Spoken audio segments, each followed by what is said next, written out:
তো কালকে আমার অন্নপূর্ণা ঠাকুরটা আমি এত ভালো সাজিয়েছি, তো তোমাদের দেখাবো। তো অন্নপূর্ণা ঠাকুরের জায়গাটাতে আমাকে তিরপল ঢাকা দিয়ে দিতে হবে। তো খুলবো, তো তোমাদেরকে দেখাতে হবে। তো কাল যেহেতু সকলে বাড়িতেই লবণ, তো মিষ্টি টিষ্টি তো আনবে।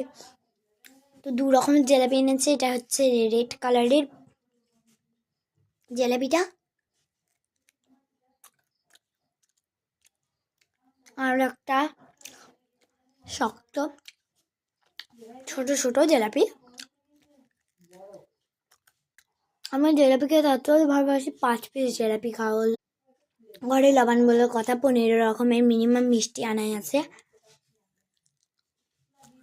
আমাদের 2 রকমের জিলাপি, বোঁদে, ভাজা মিষ্টি, খেজুর গুড়ের মিষ্টি, রসগোল্লা, অনেক কিছু এনেছে।